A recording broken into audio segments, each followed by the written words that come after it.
The Great British Bake Off is back, and this week I put a vote on my Instagram to see who would be interested in making the technical challenge that they made this week, which was an upside down pineapple cake.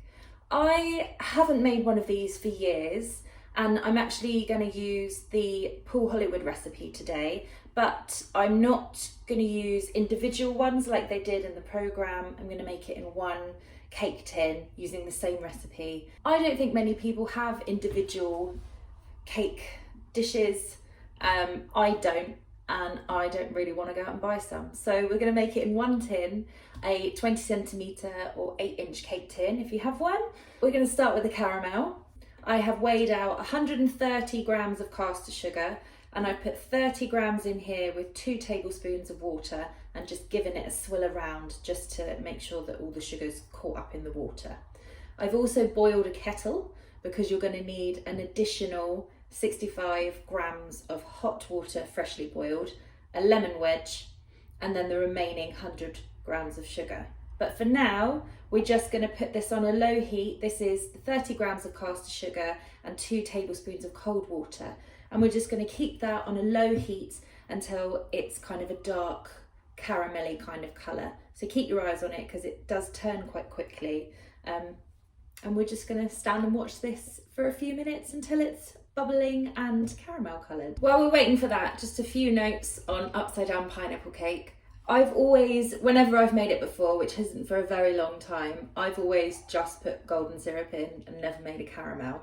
However, I'm going to do what they did in the Bake Off this week and try it a different way. So homemade caramel it is, but if you don't want to make the caramel, then just use golden syrup. That's absolutely fine.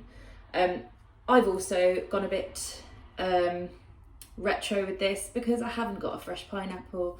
I've got pineapple in a tin with the juice. Again, please feel free to do the same. I always used to love it when my mum would make something using pineapple slices from a tin because she'd always let me drink the juice. I don't care if that is weird. So it's starting to get hot. I can see some steam. You might have noticed that I'm dressed as a mime artist today and I've put a little bit of makeup on. I think it's just because if we're going to go into lockdown again, I am not letting another mascara dry out.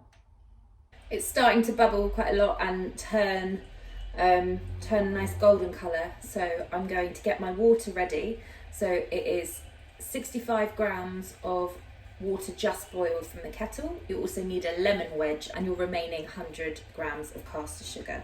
And as soon as this is ready, so as soon as it's a nice golden colour and bubbling, we're going to add in the water. Be very careful, it will spit the 100 grams of caster sugar and the lemon wedge, and then put it back on the heat. So you can see it's turning golden now, so I'm just going to give this another 30 seconds and then that will be ready. Just quickly take it off the heat and add in the rest of our things. That's ready, so be careful with the water. It spits, and then we're going to add in the caster sugar and the lemon wedge, and we're going to give it a stir together. Ooh.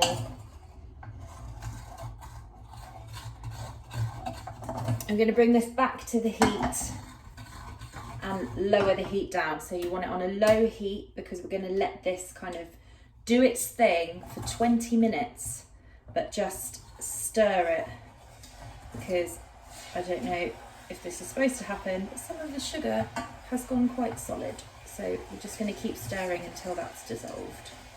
Hopefully it will. Otherwise, I'll be using the golden syrup trick.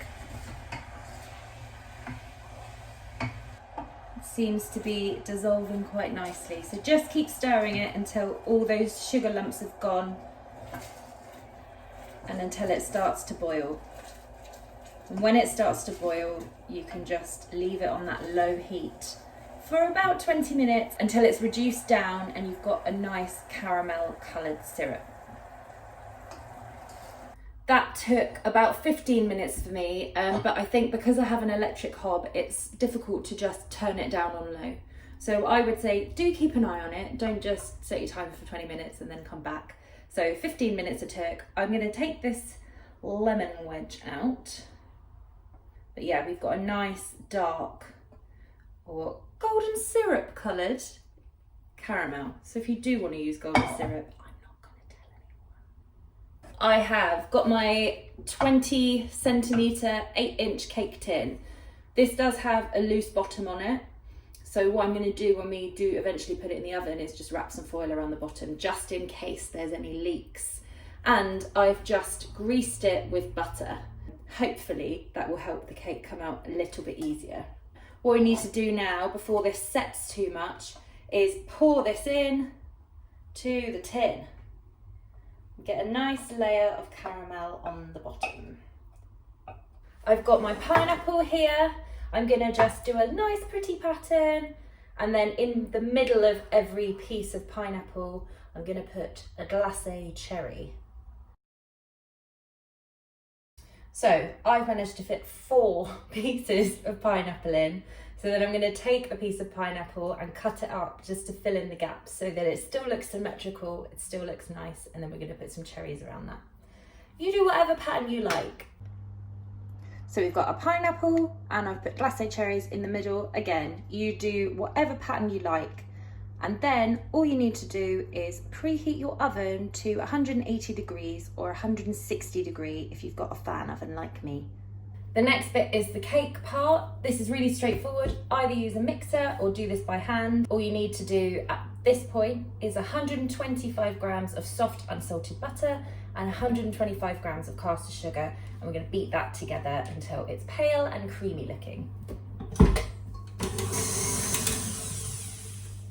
And then we're going to crack in 1 egg at a time, giving it a mix after each egg. If you are using a mixer, just make sure that after each addition you're scraping the bowl down just to make sure that you're getting everything mixed in. Egg number 2. And when that's finished mixing in, same quantities again, 125 grams of self-raising flour, and we're going to sift this in and fold it into the mixture. And that's basically it. If you want to do this with a bigger tin, everything is the same weight as the eggs essentially. So if you want to do this in a bigger tin, then you just add another egg and then weigh those eggs and then weigh everything else to be the equivalent weight of the eggs, if that makes sense.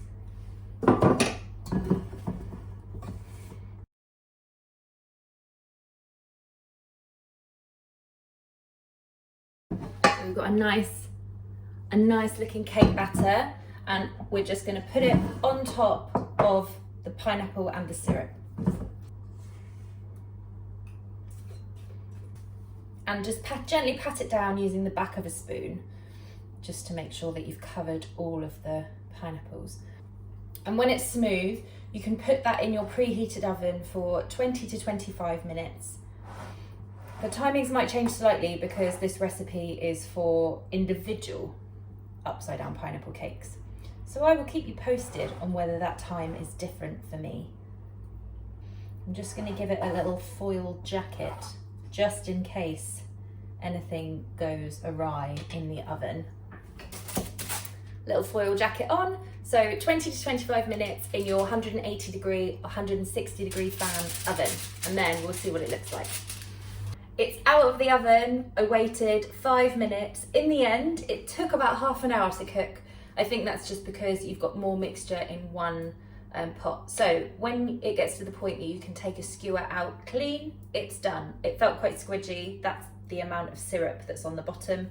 If, like me, you're using a loose bottom tin, either put it in a baking tray or make a sturdy foil jacket, because mine was not very sturdy and I lost some syrup. However, turn it out after 5 minutes and yeah, I'm quite chuffed with that.